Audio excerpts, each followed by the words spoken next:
తాకట్లో ఉన్న మీ బంగారాన్ని విడిపించి ఆ రోజు ఆన్లైన్ రేటుకి కొంటాం. Sharma gold company.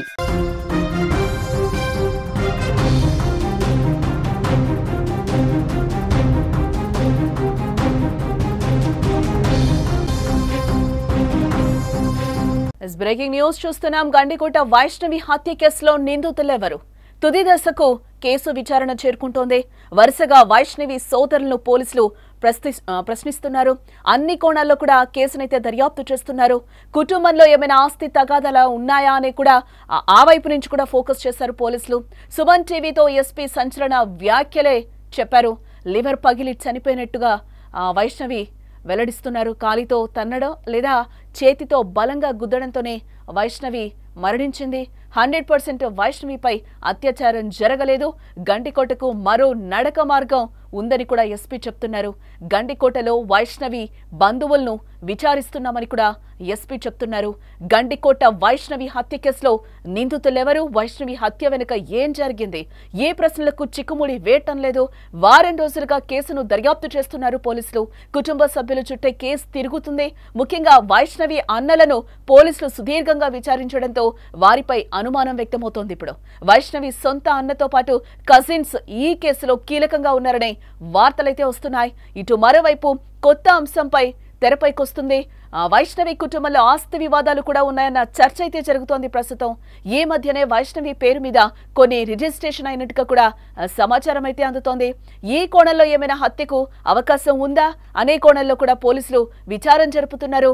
ఇదే అంశంపై ఎస్పీ ఈజీ అశోక్ కుమార్ కూడా సుమన్ టీవీని ప్రశ్నించగా ఆ కోణంలో కూడా దర్యాప్తు చేస్తున్నట్లుగా ఆయన వెల్లడించారు. ఆయన ఏమన్నారు ఒకసారి వినే ప్రయత్నం చేద్దాం. ఆస్తి విషయంలో కూడా అయ్యుండొచ్చు అనే ఇది ఉంది సార్. ఏమన్నా ఆ ప్రాపర్టీస్ సంబంధించి ఏమైనా ఎవిడెన్సెస్ వెరిఫై చేస్తా ఉన్నాం. అమ్మాయికి సంబంధించి కుటుంబంలో ఏమైనా తగాదాలు ఉన్నాయా, ఆస్తులకు సంబంధించిన తగాదాలు ఉన్నాయా, ఈ ఆస్పెక్ట్స్ లో కూడా వెరిఫై చేస్తాను. కుటుంబంలో ఉన్నటువంటి అనుమానితుల్ని, కుటుంబ సభ్యుల్ని కూడా అందరినీ కూడా విచారించడం జరిగింది. మళ్ళీ పలు దఫాల్లో కూడా విచారించడం జరుగుతుంది. ఖచ్చితంగా దీన్ని ట్రేస్ అవుట్ చేస్తాము. But it will take some time. Why? Because ఫ్యామిలీకి సంబంధించిన మ్యాటర్ కాబట్టి, ఒక మా అమ్మాయికి సంబంధించిన మ్యాటర్ కాబట్టి సెన్సిటివ్ ఇష్యూ కాబట్టి దీన్ని జాగ్రత్తగా డీల్ చేయాల్సి. గండికోటకు కాలినడక ద్వారా రావడానికి మరో మార్గం ఉన్నట్టుగా కూడా ఎస్పీ చెప్తున్నారు. ఆ మార్గం ఎక్కువగా స్థానికులకే తెలియడంతో గండికోటలో ఉన్న వైష్ణవి బంధువులను పోలీసులు విచారించారు. మరోమారు కూడా విచారించేందుకు సిద్ధమవుతున్నారు. ఈ హత్యలో వారి ప్రమేయం ఏమైనా ఉందా అనే కోణంలో దర్యాప్తు చేస్తున్నట్టుగా ఎస్పీ పేర్కొన్నారు. ఈ హంతకులు వేరే మార్గాల ద్వారా పారిపోయే అవకాశం ఉంటుందన్నది కూడా ఒక చర్చ. దానిపైన ఎలాంటి క్లారిటీ? ఆస్పెక్ట్స్ లో కూడా మేము వెరిఫై చేస్తాం. చుట్టుపక్కల గండికోట కొట్టాలు అనే గ్రామాలు ఉన్నాయి. ఇంకా మిగతా పల్లెటూళ్ళకు పోయే దారి ఉంది. ఒకటే వేరే దారి ఇంకొకటి ఉంది. ఆ ఆస్పెక్ట్ లో కూడా చుట్టుపక్కల ప్రాంతాల్లో మేము నిఘా పెట్టడం జరిగింది. సమాచారాన్ని, ఇన్ఫర్మేషన్ నెట్వర్క్ డెవలప్ చేస్తా ఉన్నాం. డిఫరెంట్ టవర్స్ ఎక్కడెక్కడ ఉన్నాయో ఆ ఆస్పెక్ట్ లో కూడా టెక్నికల్ అనాలిసిస్ కూడా కంటిన్యూ అవుతుంది. ఖచ్చితంగా అటువైపు నుంచి వచ్చేటప్పుడు వెహికల్స్ లో రావడానికి అవకాశం ఉంటుంది. కేవలం నడకబాటలోనే రావాల్సినటువంటి పరిస్థితి ఉంటుంది. కాబట్టి ఈ ఆస్పెక్ట్స్ అన్ని కూడా వెరిఫై చేస్తాం. టోటల్గా గండికోట గ్రామస్తులు అక్కడ ఎవరెవరు ఉంటున్నారు, ఎంతమంది ఉంటున్నారు, వీళ్ళల్లో దాని బంధువులు ఎవరైనా ఉన్నారా, శత్రువులు ఎవరైనా ఉన్నారా, టోటల్ వేరియస్ డిఫరెంట్ యాంగిల్స్ లో ఇన్వెస్టిగేషన్ కంటిన్యూ అవుతుంది. 100% వైష్ణవిపై అత్యాచారం జరగలేదని మరోమారు ఎస్పీ అంటున్నారు. 2 గంటల పాటు ఆమెతో ప్రియుడు లోకేష్ ఉన్నా వారిద్దరి టెన్షన్లోనే ఉన్నారని, గండికోటలో రూమ్ తీసుకున్న కాసేపటికే లోకేష్ బంధువు ఫోన్ చేసి వైష్ణవి కుటుంబ సభ్యులు వెతుకుతున్నారనే సమాచారం ఇవ్వడంతో వారు ఒక్కసారిగా కూడా గందరగోళానికి గురైనట్టుగా చెప్తున్నారు. వైష్ణవి మృతికి లివర్ పగలడమే ప్రధాన కారణమని కూడా తేల్చి చెప్పారు. కాలితో బలంగా తన్నడం కానీ లేదా గట్టిగా గుద్దడంతో ఆమె చనిపోయినట్టుగా కూడా పోస్ట్ మార్టంలో తేలిందని అంటున్నారు. ఈ డెత్ రీజన్ అనేది తెలిసింది. ఆమె మృతికి కారణం ఆ లివర్ పంక్చర్ అవ్వడం వల్ల జరిగింది అనేసి ప్రాథమికంగా డాక్టర్ల యొక్క నిర్ధారణ. లైంగిక దాడి కంటే ముఖ్యంగా ఈ యొక్క రీజన్ వల్లనే ఆమె చనిపోయిందని చెప్తా ఉన్నాం. ఆమె మోకాళ్ళకి కొన్ని దెబ్బలు ఉన్నాయి. ఏమైనా పరిగెట్టేటప్పుడు కింద పడ్డామా, ఇంకోట అది ఎవరు కొట్టారు, ఎందువల్ల కొట్టారు, ఎలా దెబ్బలు తగిలాయి అనే కోణాల్లో ఎగ్జామినేషన్ చేస్తాం. అంటే సార్, బాడీ చూసిన తర్వాత మీరు కూడా కొంత ఐడెంటిఫికేషన్కి వస్తుంది. ఆయుధాలు ఏమైనా వాడినట్టు నిర్ధారణకు వచ్చారు? అది కూడా మేము ఎంక్వైరీ చేయడం జరిగింది డాక్టర్స్తో. బ్లంట్ ఇంజరీస్తో ఏమైనా అటాక్ చేశారా అన్నప్పుడు ఎక్కడ కూడా బాడీ మీద వాతలు కానీ, కర్రలతో కొట్టినట్లు, రాడ్స్తో కొట్టినట్లు ఎక్కడా లేదు. శరీరం మీద ఏమాత్రం ఎక్కడ కూడా దెబ్బలు కొట్టినట్లు గుర్తులు లేవు. కానీ లోపల మాత్రం లివర్ డ్యామేజ్ అయింది. మోస్ట్లీ కాలుతో గట్టిగా తన్నడం వల్ల కానీ పిడికిలతో గట్టిగా గుద్దినప్పుడు కానీ ఇలాంటి ఇంజరీస్ అవుతాయి అనేసి డాక్టర్స్ మాకు చెప్పినటువంటి ప్రాథమిక నివేదికలో తెలిసింది. కాబట్టి ఆ కోణాల్లో మనం వెరిఫై చేస్తాం. మొత్తానికి కేసు దర్యాప్తు తుది దశకు చేరుకుంటున్నట్టుగా కూడా తెలుస్తోంది. ప్రస్తుతం కేసు అప్డేట్ పై మరింత సమాచారం మా ప్రతినిధి సుదర్శన్ అందించే ప్రయత్నం చేస్తారు. ఎస్ సుదర్శన్, పోలీసులు కూడా సుమన్ టీవీతో కొన్ని కీలక వ్యాఖ్యలు చేశారు. తుది దశకు వస్తుంది అని కూడా చెప్తున్నారు. ఏమాత్రం కూడా మేము అటు ఇటు కాకుండా కేసును అయితే డీల్ చేస్తున్నామని కూడా ఎస్పీ క్లియర్ గా చెప్తున్న పరిస్థితులు కనిపిస్తున్నాయి మన సుమన్ టీవీతో. వైష్ణవి కేసులో కొత్త కోణాలు వెలుగు చూస్తున్నాయి. కేసు తుది దశకు చేరిందని కూడా మనం అనుకోవచ్చు అంటారా? వైష్ణవి, మనం 2 రోజుల క్రితమే దీన్ని బ్రేక్ చేసాము. సూత్రధారులు ఎవరో తెలిసింది, పాత్రధారుల కోసమే పోలీసులు వేట కొనసాగిస్తున్నారు. అంటే ఆ రోజు హత్య జరిగిన రోజు నేరుగా ఆ హత్యలో పాల్గొన్న వారు ఎవరు, వాళ్లకు వీళ్లకు ఉన్నటువంటి సంబంధం ఏది, వీళ్లకు వెనక వైపు నుంచి ఇచ్చినటువంటి పుషప్ ఏంటి, అలాగే వాళ్ళు ఏ విధంగా గండికోటకు చేరుకున్నారు, హత్య జరిగిన తర్వాత ఏ విధంగా వాళ్ళు పారిపోయారు, ఈ సీన్ ఆఫ్ అఫెన్స్ అంతా కూడా పోలీసులకు ఒక క్లారిటీ వస్తే గిన అప్పుడు క్లియర్ అయ్యే అవకాశం కనిపిస్తుంది.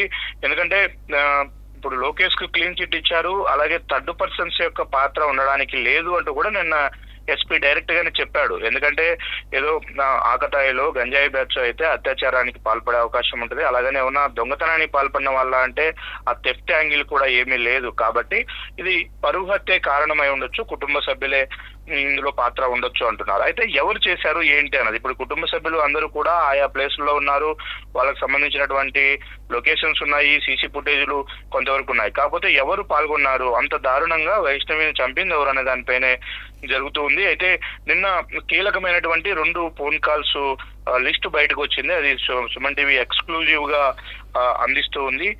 ఒకతను తోట సుబ్రహ్మణ్యం, ఇతను గండికోట వాసి అయినటువంటి సుబ్బయ్య అనే వ్యక్తికి 12 సార్లు కాల్ చేశాడు. అది కూడా కేవలం వైష్ణవి ఎప్పుడైతే 12 గంటల నుంచి 1 గంట మధ్యలో వైష్ణవి హత్యకు గురై ఉంటుంది అని పోలీసులు భావిస్తున్నారో ఆ గంట వ్యవధిలోనే తోట సుబ్రహ్మణ్యం నుంచి సుబ్బయ్యకు 12 సార్లు కాల్ వచ్చింది. సుబ్బయ్య అనే వ్యక్తి గండికోటలోనే ఉంటాడు, ఇతను స్థానికుడు.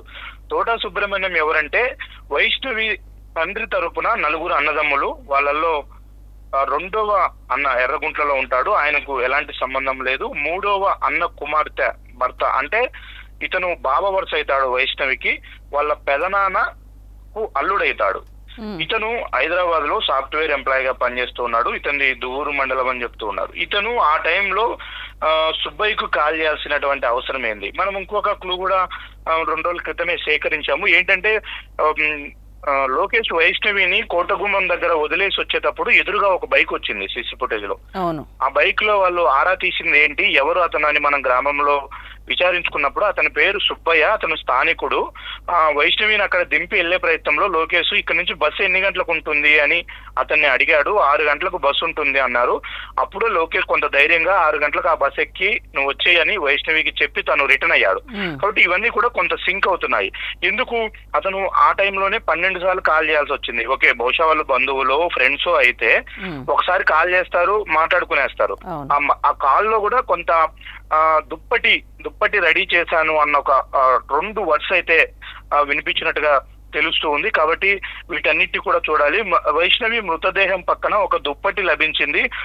చివరికి పోలీసులు ఆ మృతదేహాన్ని గుర్తించిన సమయంలో ఆ దుప్పటిలోనే చుట్టుకొని బాడీని పోస్ట్ మార్టం నిమిత్తం జమ్మలమడుగు ఆసుపత్రికి తీసుకొచ్చారు అని చెప్తూ ఉన్నారు. కాబట్టి ఏంటి దానికి కారణం ఏంటంటే గొంతు నులిమి చేశారా, లేకంటే ఆ దుప్పటి అక్కడ ఎందుకు ఉంది, ఒక సీన్ క్రియేట్ చేయడం కోసమే ఇదంతా చేశారా అనే కోణంలో ఇదొక లీడ్ అయితే మనకు స్పష్టంగా దొరుకుతూ ఉంది. అంతేకాకుండా ఆస్తి విషయాలపైన కూడా కొంత ఉంది. ఎందుకంటే కుటుంబంలో ఉన్నటువంటి ఒక్కొక్కరి పాత్ర బయటకు వస్తూ ఉంది. ఇప్పుడు 3వ పెదనాన్నైనటువంటి అల్లుడు దీంట్లోకి ఎంటర్ కావాల్సిన అవసరం ఏముంది.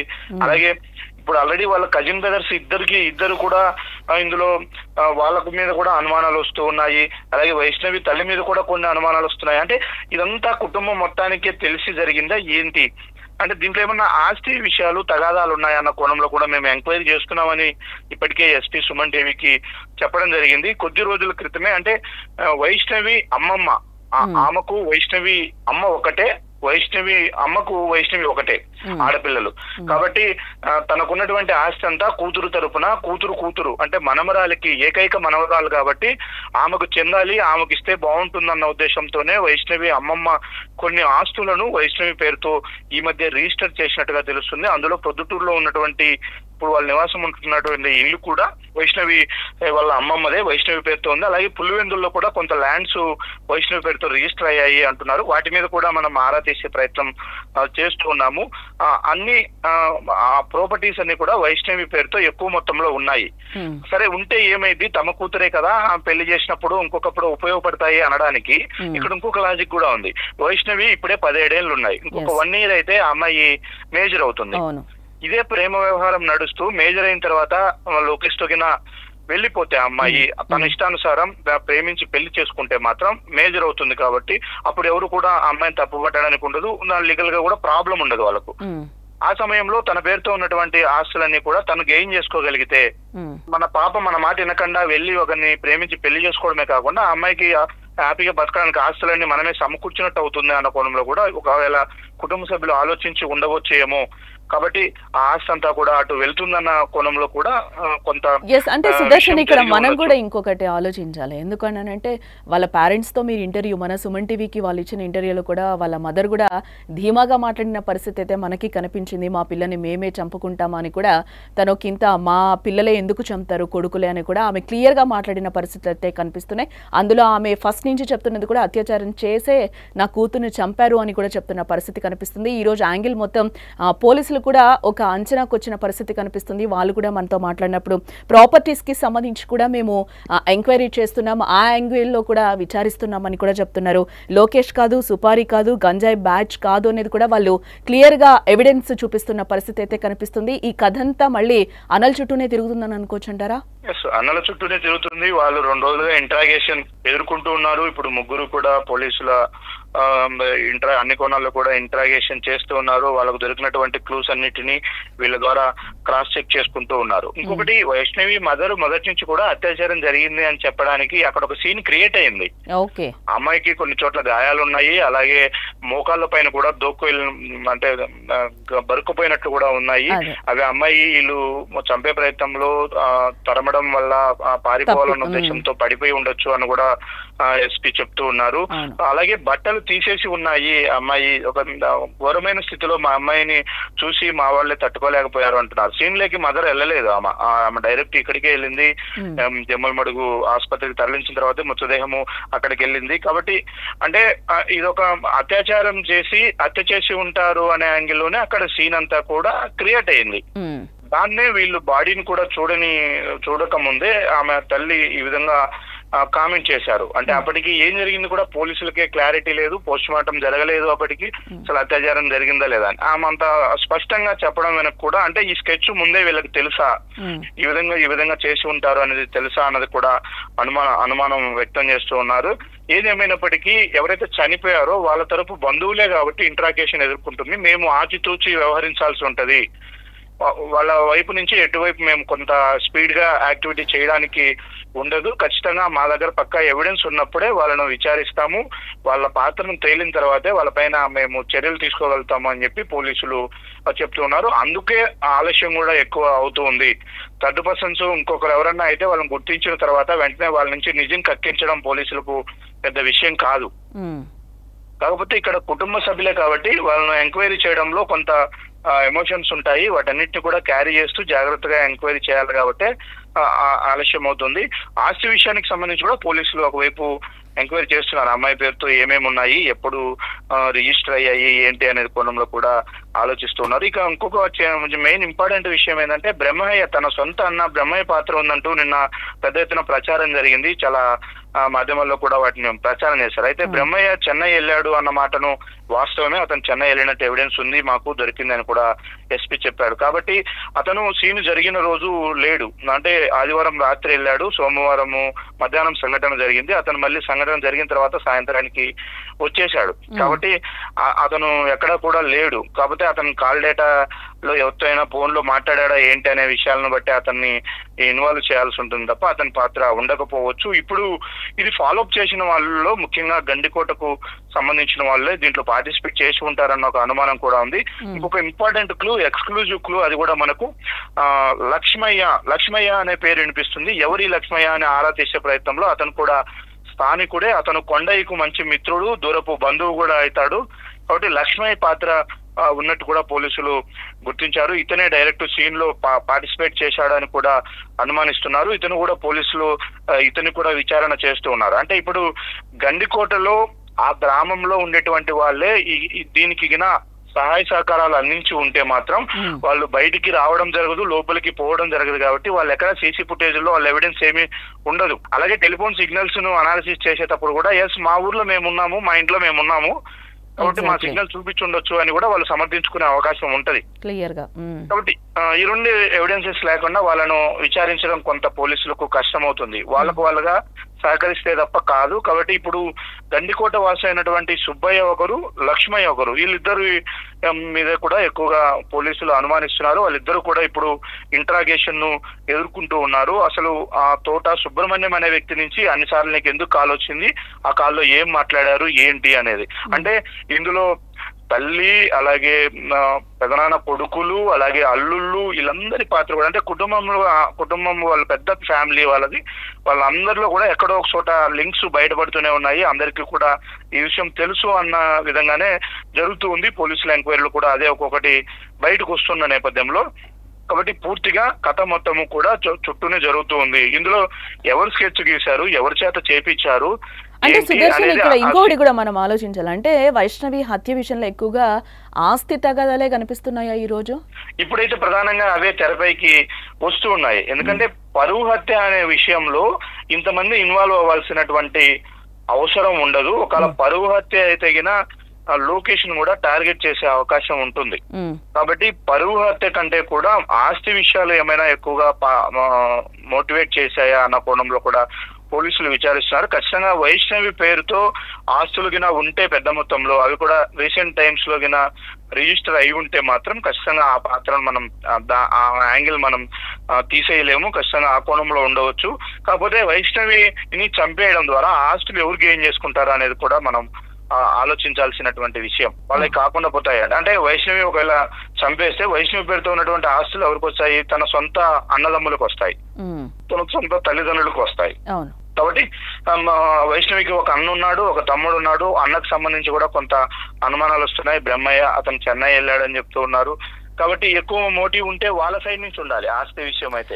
అంటే ఫైనల్ ఒక్కటి చెప్పండి సుదర్శన్, అంటే ముగించే ముందు ఒక్క మాట, అంటే కుటుంబ సభ్యుల్ని మళ్ళీ విచారించే అవకాశాలు కనిపిస్తున్నాయా? పోలీసులు ఏంటిది తొందరగా కొలిక్కొచ్చే అవకాశాలు కనిపిస్తున్నాయా వైష్ణవి హత్యకు సంబంధించి? ఏంటి ఇక్కడ మోరోవర్ ఒక ఇంపార్టెంట్ ఇష్యూ ఏంటంటే క్లూస్ లేవు, ఎక్కడ కూడా ఎవిడెన్సెస్ లేవు. ఎలాంటి ఎవిడెన్సెస్ అంటే స్పాట్ ఇక్కడ జరిగింది ఎగ్జాక్ట్లీ ఈ విధంగా తీసుకెళ్లారని, అక్కడ ఎలాంటి చిన్న క్లూస్ కూడా లేవు. ఆ క్లూస్ ఉంటే ఫోరెన్సిక్ కు పంపిస్తారు, వాటి మీద ఫింగర్ ప్రింట్స్ తీస్తారు, ఇవన్నీ కూడా కొంత టాలీ చేసుకునే అవకాశం ఉంటది. ఆ క్లూస్ లేకుండా చేశారు.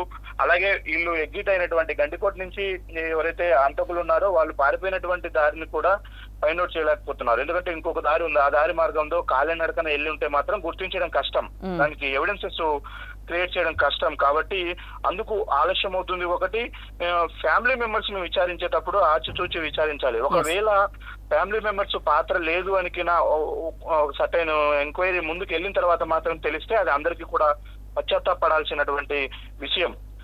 ఎందుకంటే వాళ్ళు మా అమ్మాయి చనిపోయింది, మా అమ్మాయిని చంపేశారు, ఇట్లా మా అమ్మాయి కనిపించట్లేదని కంప్లైంట్ ఇచ్చిన వారిని ఈ విధంగా పోలీసులు ఇది చేస్తే రేపు వాళ్ళ పాత్ర లేదంటే మాత్రం అది మరి పెద్ద ఇష్యూ అవుతుంది. కాబట్టి ఆ కోణంలోనే ఎక్కువ పోలీసులు జాగ్రత్త తీసుకుంటున్నారు. అందువల్ల డిలే అవుతుంది తప్ప కేసులో మాత్రం ఎక్కడ డైవర్షన్ లేదు, ఎక్కడ కన్ఫ్యూజన్ కూడా లేదు. చాలా క్లారిటీగానే పోలీసులు విచారణ ముందుకు సాగుతుంది. కాకపోతే టైం తీసుకుంటున్నారు. వాళ్ళు 1-2 సార్లు క్రాస్ చెక్ చేసుకుంటూ ఉన్నారు. ఏ కుటుంబ సభ్యున్ని అనుమానించినా కూడా అది పూర్తి ఎవిడెన్సెస్ తో ఆధారపూర్వకంగానే వాళ్ళను అనుమానించాలి, విచారించాలి. ఆ విచారణలో పోలీసులు చూపించే ఎవిడెన్స్ ను బట్టి వాళ్ళకు వాళ్ళుగా ఒప్పుకోవాలన్న కోణంలోనే ఈ ఎంక్వైరీ అంతా కూడా సాగుతూ ఉంది. రైట్ సుదర్శన్, మరిన్ని అప్డేట్స్ కోసం మళ్ళీ మిమ్మల్ని కాంటాక్ట్ చేస్తాం. మొత్తంగా గండికోట వైష్ణవి హత్య కేసులో నిందితులు ఎవరు, వైష్ణవి హత్య వెనుక ఏం జరిగింది, ఈ ప్రశ్నలకు చిక్కుముడి ఇప్పటివరకైతే వేయటం లేదు. వారం రోజులుగా కేసునైతే పోలీసులు దర్యాప్తు చేస్తూ ఉన్నారు. చేస్తాం కూడా అని కూడా పోలీసులు కూడా సవాల్గా తీసుకున్న పరిస్థితి అయితే ఈ రోజు కనిపిస్తుంది. బట్ కుటుంబ సభ్యుల చుట్టే కేసు తిరుగుతోంది. ముఖ్యంగా వైష్ణవి అన్నలను పోలీసులు సుదీర్ఘంగా విచారించడంతో వారిపై కూడా అనుమానం వ్యక్తమవుతుంది. వైష్ణవి సొంత అన్నతో పాటు కజిన్స్ ఈ కేసులో కీలకంగా ఉన్నారనే వార్తలైతే బయటకొస్తున్నాయి. మరోవైపు కొత్త అంశంపై తెరపైకొస్తోంది. వైష్ణవి కుటుంబంలో ఆస్తి వివాదాలు కూడా ఉన్నాయన్న చర్చ అయితే జరుగుతోంది. ఈ మధ్యనే వైష్ణవి పేరు మీద కొన్ని రిజిస్ట్రేషన్స్ అయినట్టుగా కూడా సమాచారం అందుతోంది. ఈ కోణంలో ఏమైనా హత్యకు అవకాశం ఉందా అనే కోణంలో కూడా పోలీసులు విచారణ జరుపుతున్నామని కూడా చెప్తున్నారు.